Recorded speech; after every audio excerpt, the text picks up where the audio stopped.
그때에 여호와께서 폭풍 가운데에서 욥에게 말씀하여 이르시되 무지한 말로 생각을 어둡게 하는 자가 누구냐? 너는 대장부처럼 허리를 묶고 내가 내게 묻는 것을 대답할지니라. 내가 땅에 기초를 놓을 때에 내가 어디 있었느냐? 내가 깨달아 알았거든 말할지니라. 누가 그것의 도량법을 정하였는지, 누가 그 줄을 그것의 위에 띄웠는지 내가 아느냐? 그것의 주추는 무엇 위에 세웠으며 그 모퉁이 돌을 누가 놓았느냐? 그때의 새벽별들이 기뻐 노래하며 하나님의 아들들이 다 기뻐 소리를 질렀느니라. 아멘. 우리가 방금 욥기 말씀을 읽었는데요. 욥기를 가리켜서 우리는 잠언 그리고 전도서와 같은 성경의 지혜서 중에 하나로 이렇게 부릅니다. 성경에서 말하는 지혜라는 것은 무엇일까요? 우리가 눈에 보이는 이 세상 가운데에는 그것이 자연 세계 혹은 인간 사이의 관계에 있어든지 간에 거기에는 이런 것들을 설명하는 어떤 원리나 질서 같은 것이 있다라는 것입니다. 이것을 아는 것이 지혜죠. 그리고 이러한 원리나 질서가 이 우주 만물 가운데 있다라고 하는 것은 그것을 만든 어떤 이성적인 존재 그리고 어떤 한 인격이 존재한다는 것을 의미하겠죠. 바로 그분이 하나님이시고 그래서 여호와를 경외하는 것이 지혜의 근본이다 이렇게 말씀하는 것입니다. 욥기는 참 긴 성경입니다. 무려 42장이나 되죠. 그런데 그 가운데서 대부분은 어떤 일련의 사건들이 벌어지는 것이 아니라 욥의 인생 가운데 벌어졌던 어떤 하나의 그 사건을 이해하고 또 그것을 해석하는 대화로 대부분의 내용이 구성되어 있습니다. 욥과 그의 부인과의 대화로부터 시작을 해서 욥과 세 친구 그리고 엘리후라고 하는 사람과의 대화가 있습니다. 물론 여기에는 욥 자신이 스스로에게 묻게 되는 그런 독백과 같은 대화도 있습니다. 그리고 그 중에서도 가장 많은 분량을 차지하고 있는 것은 욥과 친구들과의 대화 그리고 엘리후와의 대화입니다. 여러분 이 모든 대화들이 뭘 의미하는지 아시겠습니까? 말 그대로 이 대화들을 통해서 지혜를 찾는 것입니다. 지금 욥에게 벌어졌던 끔찍한 현실 그리고 이해할 수 없는 이러한 현실들을 각자 나름대로 해석을 해보고 그리고 이해를 해보겠다라는 그런 노력인 것이죠. 그런데 이 대화의 테이블에 또 누구를 초대하고 있느냐 하면은 바로 이 글을 읽고 있는 우리와 같은 독자들을 또한 초대하고 있습니다.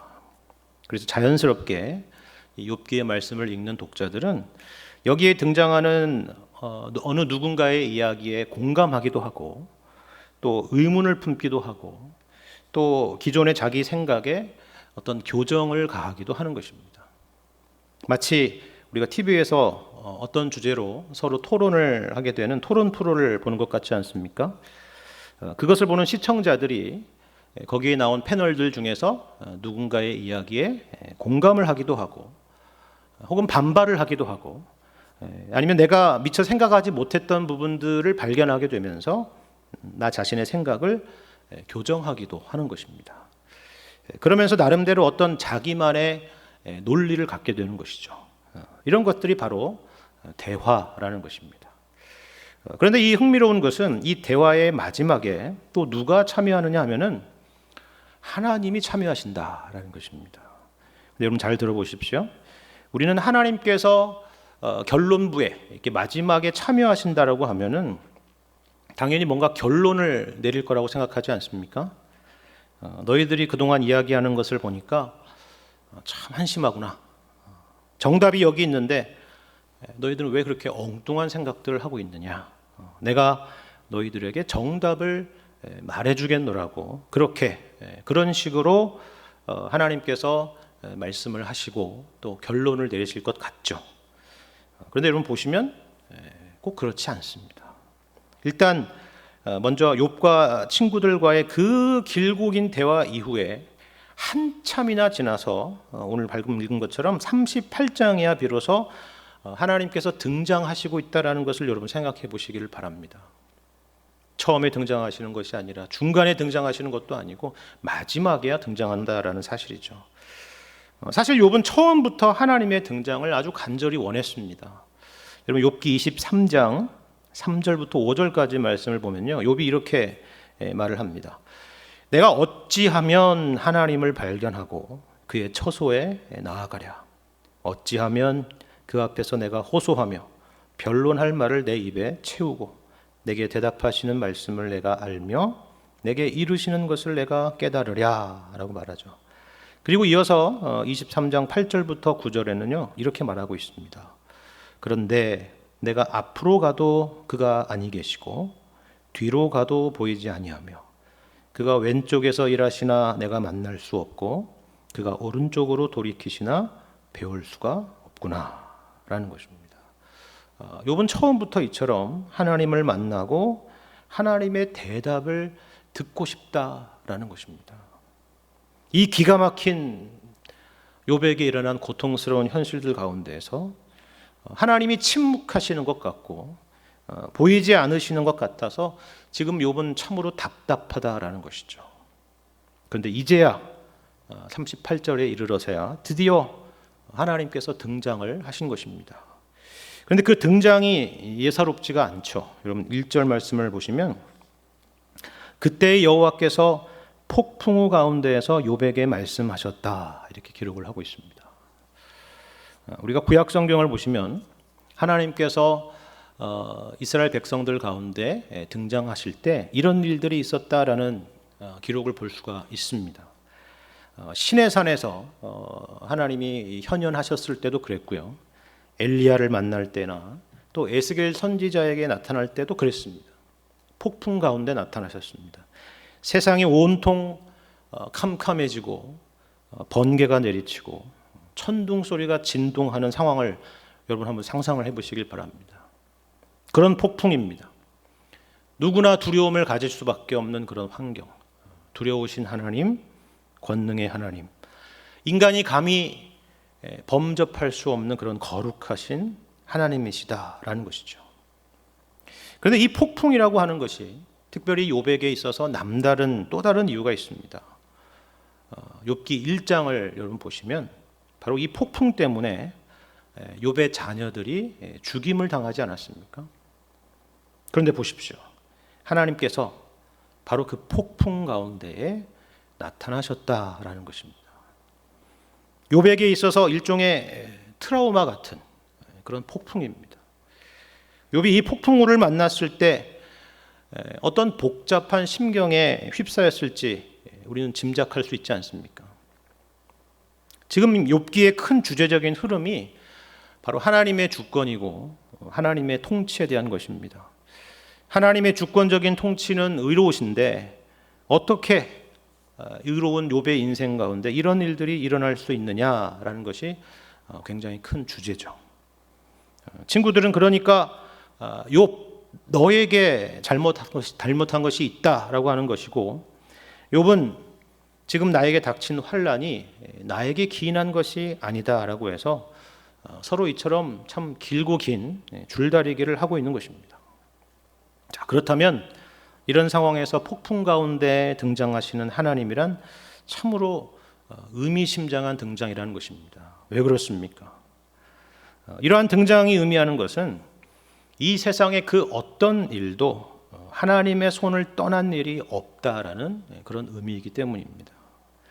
심지어 욥에게 닥친 이러한 이해할 수 없는 환난까지도 하나님의 주권과 통치 아래 있다라는 것이죠. 참으로 무섭고 두려운 등장입니다.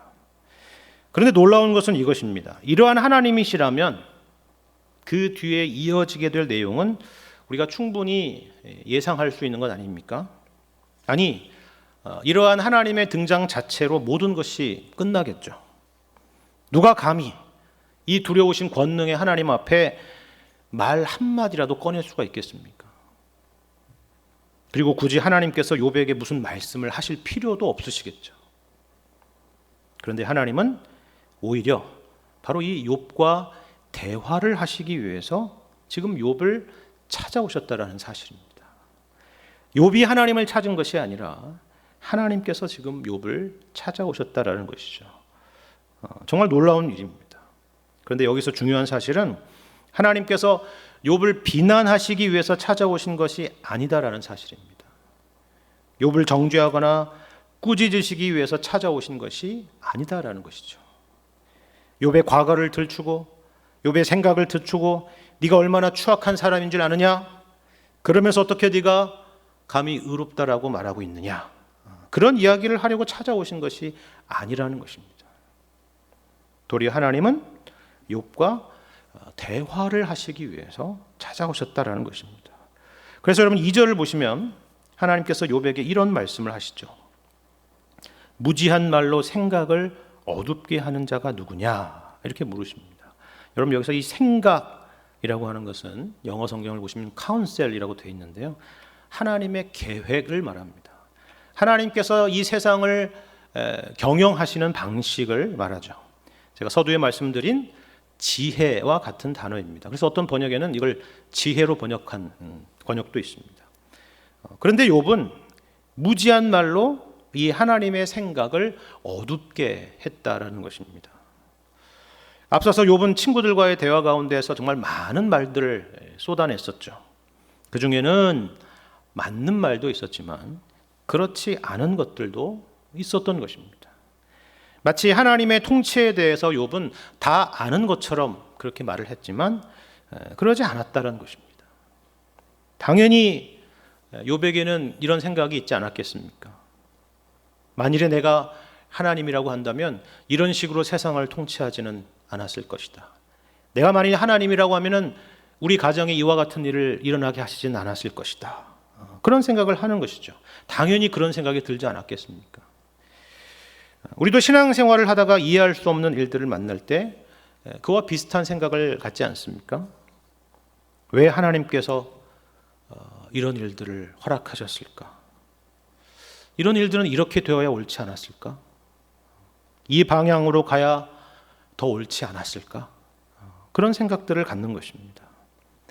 그런데 하나님께서 이 말씀을 하시는 것은 그렇기 때문에 욥의 입을 다물게 하시려는 것이 아니라 그의 무지를 깨우쳐 주시려고 하는 것입니다. 어둠 속에 있었던 욥을 빛으로 나오게 하려는 것이죠. 그런데 이 대화에서 우리가 주목할 두 가지 사실이 있습니다. 하나는 방식에 대한 것이고 또 다른 하나는 내용에 대한 것입니다. 먼저 하나님께서 욥과 대화하는 방식을 한번 주목해 보시길 바랍니다. 3절을 보시면 이렇게 말씀하죠. 너는 대장부처럼 허리를 묶고 내가 내게 묻는 것을 대답할지니라 이렇게 말씀하십니다. 이게 어떤 의미인지 아시겠습니까? 지금 하나님께서는 욥을 어떤 권위로 이렇게 찍어 누르고 계시지 않는다라는 것입니다. 사실 이것은 말도 되지 않는 이야기죠. 우리가 앞서 1절에서 보았던 하나님의 등장의 모습을 생각해 보십시오. 폭풍 가운데서 말씀하시는 하나님이십니다. 두려우신 하나님이시죠. 그런데 그 하나님께서 어떻게 해요?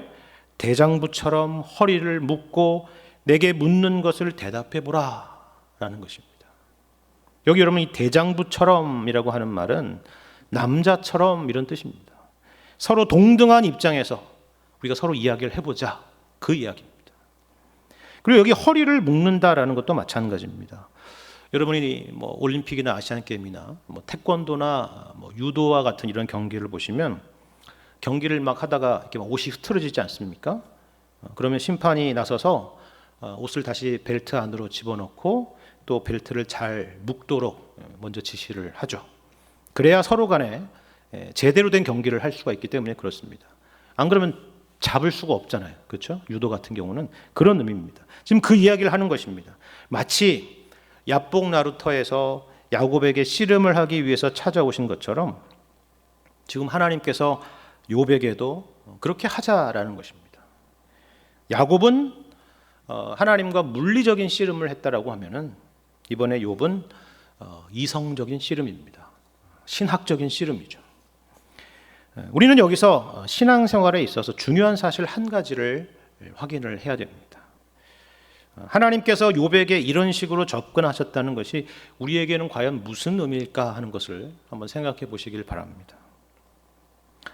신앙생활을 하다 보면 두 가지의 극단의 모습을 보게 될 때가 있습니다. 하나는 일종의 도그마주의자라고 부르는 어떤 교리주의자와 같은 그런 모습입니다.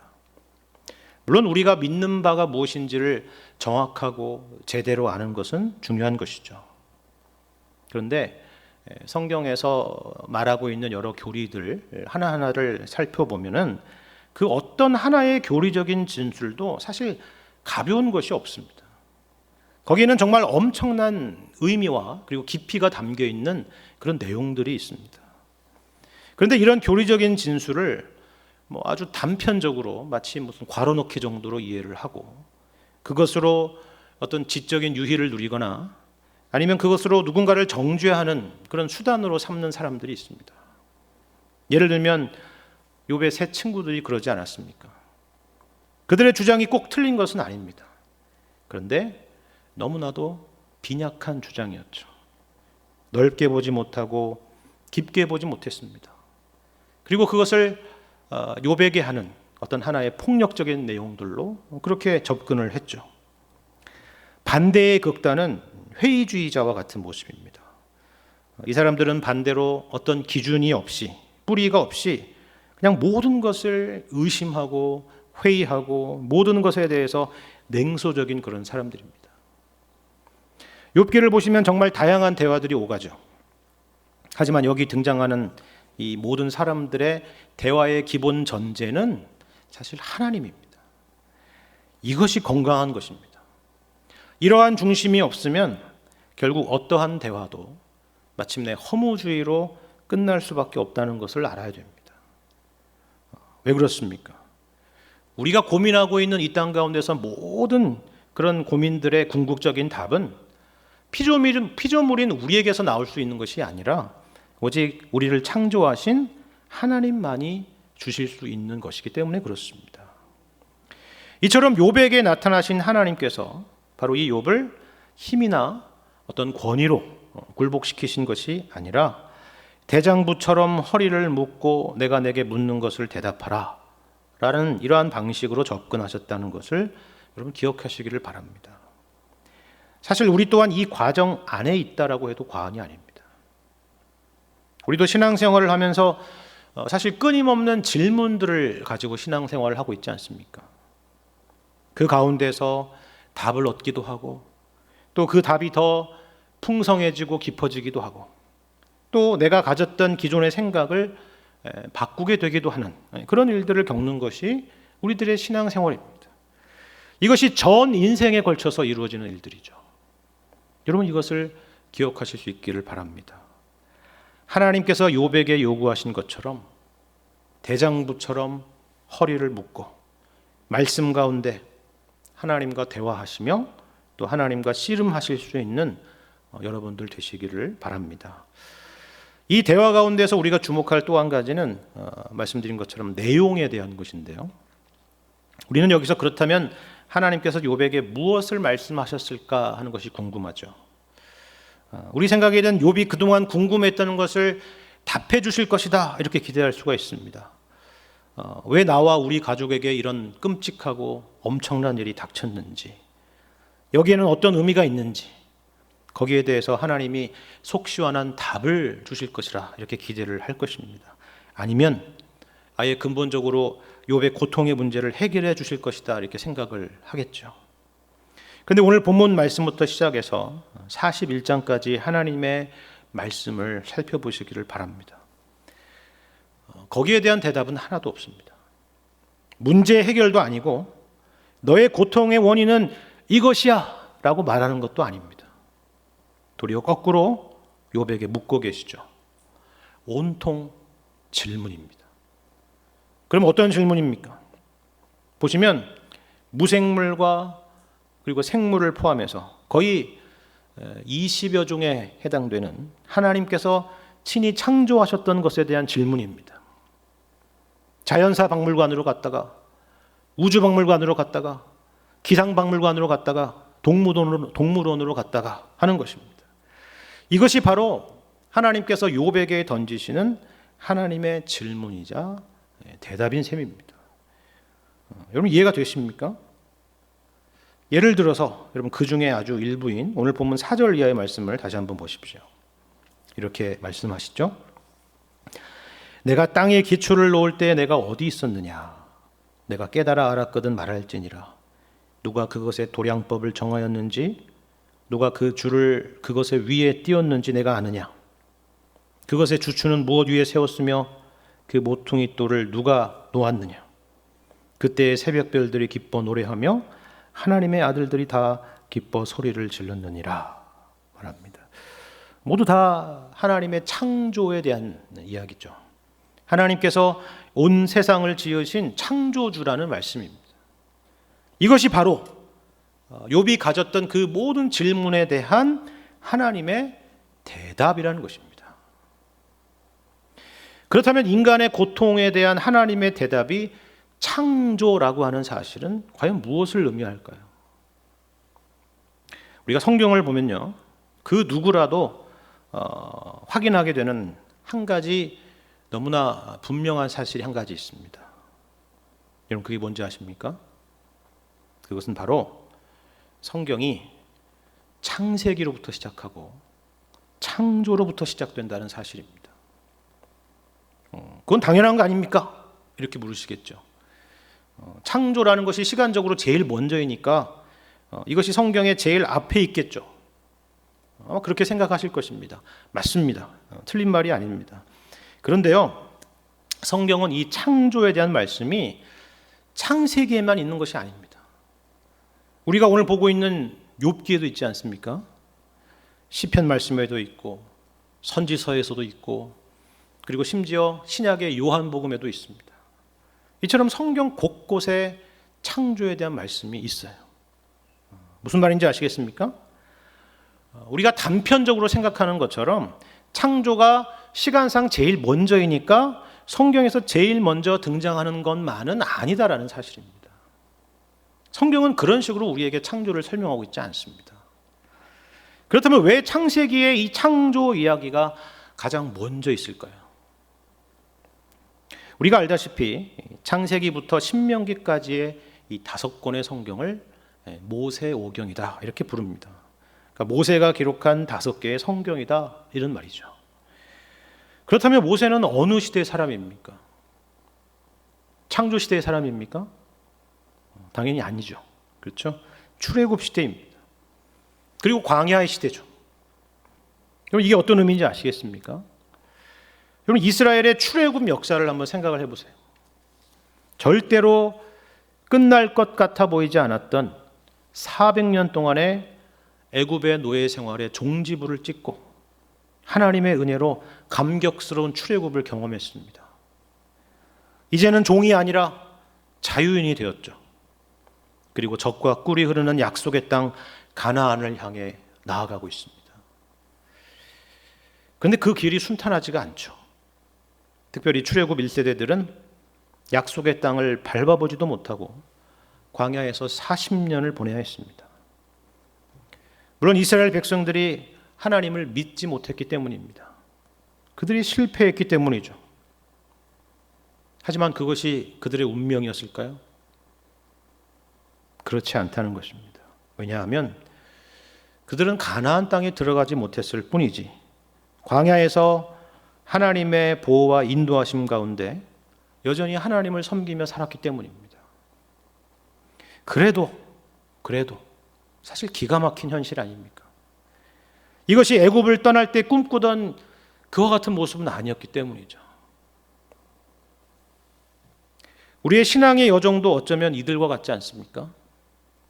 처음에 믿었을 때의 감격과 은혜, 세상을 다 얻은 것 같았던 그 마음은 때때로 우리가 살아가면서 메말라가는 것처럼 느껴지고 마치 하나님께서 나를 외면하시고 그리고 멀리 하시는 것만 같은 그런 느낌이 우리가 신앙생활을 하면서 겪게 되는 것들이죠. 심지어는 정말 이렇게 가다가 내가 과연 천국에는 갈 수 있을까라는 그런 생각까지도 들기도 하는 것입니다. 이러한 이스라엘 백성들에게 하나님께서 모세를 통해서 가장 먼저 하고 싶었던 말이 무엇일까요? 그것은 바로 너희를 애굽에서 구원하신 하나님께서 이 세상을 창조하신 하나님이시다라는 것입니다. 그분은 아무것도 없는 무에서 유를 만드신 분이시고 아무렇게나 세상을 만드신 것이 아니라 하루하루 계획을 가지시고 질서 있게 세상을 만드신 분이다라는 것이죠. 그리고 이렇게 세상을 만드신 목적은 오직 하나, 너희를 목적한 것이다 라는 말씀입니다. 여러분, 이것이 창세기 1장 말씀 아니에요? 오늘 본문의 말씀도 동일하지 않습니까? 욥은 길을 잃었죠. 그 누구에게도 답을 얻지 못했습니다. 그때 하나님께서 욥에게 나타나셔서 말씀하시는 것입니다. 내가 바로 창조의 하나님이다 라는 것입니다. 여러분, 여기 4절 이하의 말씀을 다시 한번 보세요. 그럼 4절에 땅의 기초라는 표현이 보이십니까? 5절에 도량법과 줄도 보이시죠? 그렇죠? 그리고 6절에 주추와 모퉁이 돌이라는 것도 보이실 것입니다. 다 뭐예요? 건축용어입니다. 건축용어. 다 무슨 말이에요? 하나님이 이 세상을 창조하시는데 이 세상을 창조하시되 그냥 창조하신 것이 아니다라는 것입니다. 하나님은 이 세상을 설계하신 설계사이시고 설계에 따라서 모든 것을 제대로 배치되도록 하시는 측량사이시며 그리고 이 모든 세상을 시공하신 건축가라는 것입니다. 사람들이 만든 건물들은 부실할 때가 있지 않습니까? 아무리 잘 지어진 건물도 오래가지 못할 수가 있습니다. 하지만 하나님께서 설계하시고 하나님이 측량하시고 하나님이 시공하신 건축물이라면 어떻습니까? 이것만큼 견고하고 안전하고 아름답고 위대한 건축물은 없겠죠. 이것이 바로 하나님의 창조라는 것입니다. 이것은 하나님만 스스로 그렇다라고 말씀하고 있는 게 아니에요. 오늘 말씀 7절 말씀을 보세요. 뭐라고 말합니까? 그때에, 그렇게 하나님께서 세상을 만드셨을 때에 새벽별들이 기뻐 노래하며 하나님의 아들들이 다 기뻐 소리를 질렀느니라 이렇게 말씀하죠. 여기 새벽별들이나 하나님의 아들들이란 천상의 존재들, 천사들과 같은 그런 천상의 존재들을 은유적으로 표현하는 것입니다. 이들이 하나님의 창조를 보고 모두 다 기뻐 소리를 질렀다라는 것입니다. 얼마나 대단한 것이었으면. 그렇죠. 그런데 그 중에 가장 최고의 창조물이 누구라고요? 바로 사람입니다. 창세기에서는 하나님께서 사람을 만드시고 보시기에 심히 좋았더라 이렇게 말씀하고 있지 않습니까? 그리고 시편 8편에서는 하나님보다 조금 못하게 하시고 영화와 존귀로 관을 씌우셨다라고 말씀을 합니다. 이 세상의 그 어느 피조물도 인간보다 훌륭한 피조물은 없다라는 것입니다. 자, 그렇다면 왜 이런 말씀이 있을까요? 왜 이런 말씀을 욥에게 하시는 것입니까? 그 이유는 이와 같이 우리를 창조하신 그 하나님께서 우리를 어떻게 그냥 포기하고 버려둘 수 있겠느냐라는 것입니다. 우리는 창조라는 것을 그저 창조론이냐 진화론이냐 이런 이야기를 할 때나 생각하고는 하는데요.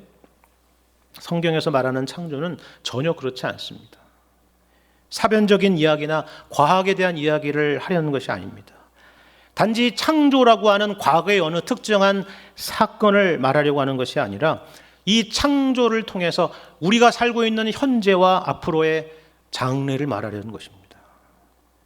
우리를 창조하신 하나님은 우리를 결단코 포기하지 않으신다. 설령 우리가 실패하고 설령 우리가 망한다 할지라도 그걸 그대로 내버려 두지 않으시는 분이시다. 이것이 성경이 창조에 대해서 우리에게 말씀해 주려고 하는 것입니다. 이것을 가장 분명하고도 확실하게 보여주는 사건이 있었죠. 바로 하나님께서 실패한 우리를 구원하시기 위해서 독생자 예수 그리스도를 보내주신 사건입니다. 오늘도 우리가 사도신경을 고백하지 않았습니까? 그런데 참 특이한 부분이 있습니다. 우리가 성경을 보면 하나님에 대한 얼마나 많은 진술들이 있고 얼마나 많은 그런 믿음의 내용들이 있습니까? 예를 들면 하나님은 거룩하시고 자비하시고 전능하시고 전지하시고 무소부재하시고 이런 많은 하나님에 대한 신앙의 내용들이 있죠. 고백의 내용들이 있습니다. 그런데 그 많은 하나님에 대한 고백의 내용 가운데서 사도신경에서는 유독 딱 한 가지만 기록을 하고 있어요. 뭐예요?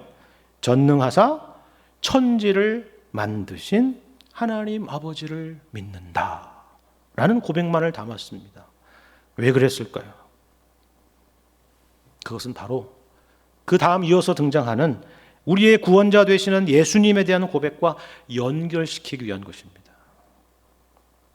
하나님이 세상을 창조하신 것을 우리에게 알리시는 이유는 단지 하나님이 전능하시다는 것과 지혜로우시다는 것과 위대하시다는 말을 하려는 것이 아닙니다. 오늘 말씀과 같은 것입니다. 이 세상을 창조하신 하나님, 그리고 우리를 창조하신 하나님께서 어떻게 우리를 버려둘 수 있겠느냐라는 것이죠. 우리가 설령 실패하고 망한다 할지라도 어찌 하나님께서 우리를 포기할 수 있겠느냐라는 것입니다. 그래서 그의 외아들 예수 그리스도를 우리를 위해 보내주셨다라는 것입니다. 여기에 바로 창조주 하나님의 전능하심이 분명하게 드러난다라는 것이죠. 이것이 바로 우리가 예배 때마다 고백하는 사도신경의 신앙 고백이고 우리의 신앙의 내용인 것입니다. 예수님께서도 오늘을 염려하고 내일을 염려하는 제자들에게 같은 말씀을 하시죠. 공중의 새를 보라 말씀하십니다. 너희 하늘 아버지께서 기르신다라는 것입니다. 들의 백합화를 보라고 하십니다. 그리고 심지어 오늘 있다가 내일 아궁이에 던져지는 들풀도 하나님이 입히신다라고 말씀을 하시죠.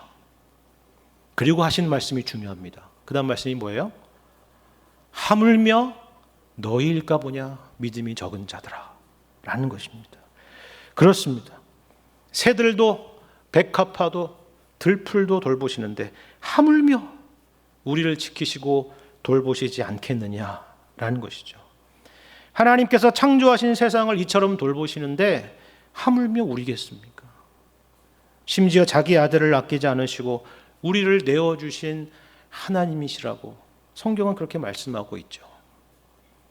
그것을 기억하라는 것입니다. 이처럼 창조는 구속과 연결이 되고 우리가 이것을 믿을 때에 우리는 살아가면서 어떤 상황과 어떤 형편을 만나더라도 모든 것을 합력하여 선을 이루시는 하나님을 찬양할 수 있다라는 것입니다.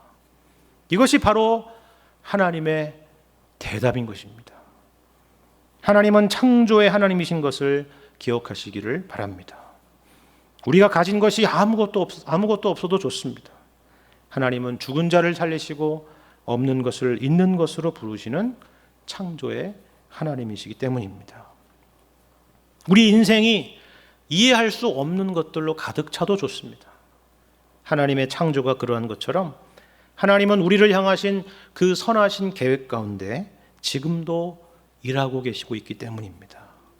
이것을 믿으시고 이 믿음 가운데 하나님과 씨름하시며 또 이 믿음으로 일평생 살아가게 되시는 여러분과 제가 되기를 주님의 이름으로 간절히 축원합니다.